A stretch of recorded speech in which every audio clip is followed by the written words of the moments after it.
যুব সংগঠনের পক্ষ থেকে সবাইকে শুভেচ্ছা এবং অভিনন্দন জানাই।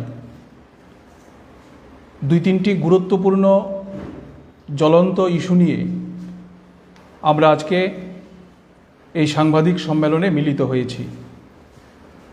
প্রথমত,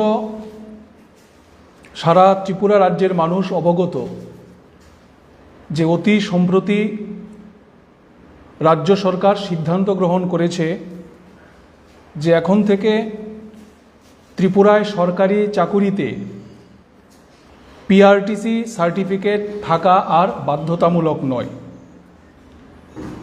এবং একই সাথে সরকার ঘোষণা করল যে পিআরটিসির পরিবর্তে এখন থেকে সরকারি চাকরির ক্ষেত্রে যে কোনো বিদ্যালয় থেকে প্রথম থেকে দ্বাদশ শ্রেণীর মধ্যে অন্তত 5 বছর নিয়মিত পড়াশোনা করার শিক্ষাগত প্রমাণপত্র জমা দিলেই চাকরির জন্য বিবেচিত হবে।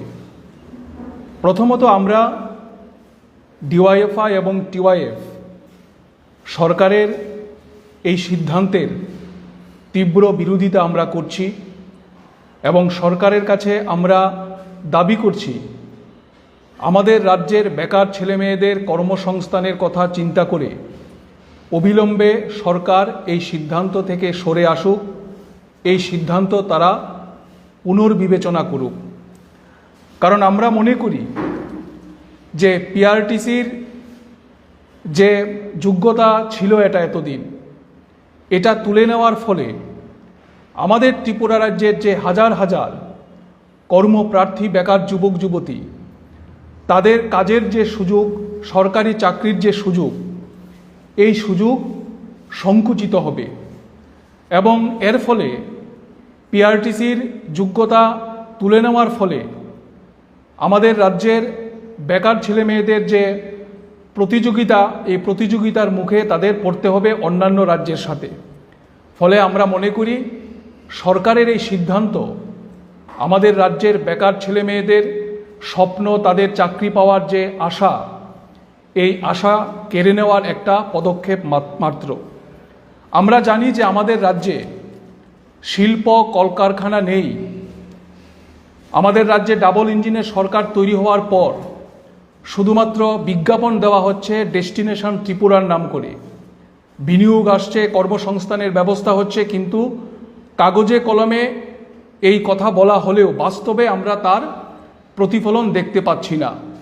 ফলে আমাদের রাজ্যের কর্মপ্রার্থী যুবক যুবতীদের একটা বড় অংশই সরকারি চাকরির আশায় তারা থাকেন।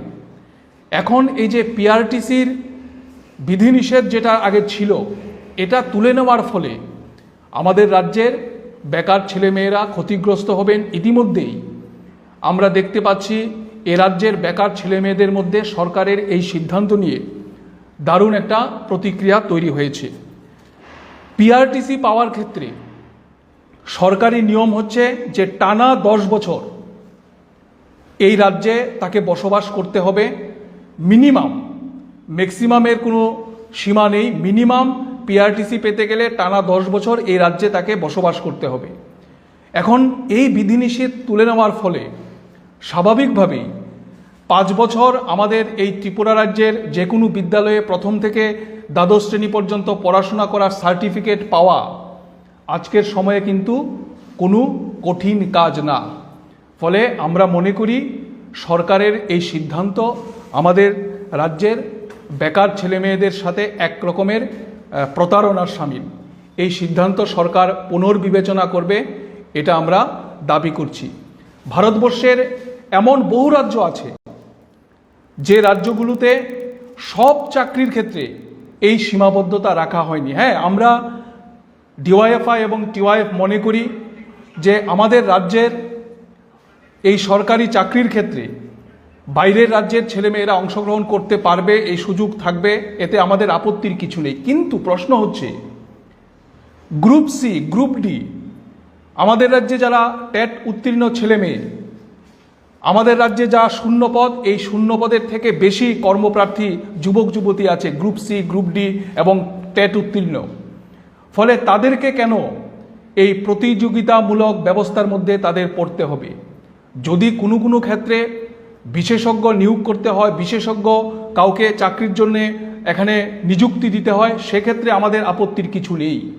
কিন্তু এটাকে একেবারে ওপেন করে দেওয়া, আমরা ডিওয়াইএফআই এবং টিওয়াইএফ তার বিরোধিতা করছি। ভারতবর্ষের অনেক রাজ্যে এখনও এটাকে ওপেন করে দেওয়া হয়নি। এটা হচ্ছে আমাদের প্রথম বিষয়। নাম্বার 2, আমরা সবাই জানি যে গত 15ই আগস্ট আমাদের দেশের 80তম স্বাধীনতা দিবস ছিল। এই 80তম স্বাধীনতা দিবস উদযাপনের যে কর্মসূচি, এই কর্মসূচি আমাদের ত্রিপুরা রাজ্যে বিজেপি এবং আরএসএসের জমানায় এই কর্মসূচি কলঙ্কিত হয়েছে।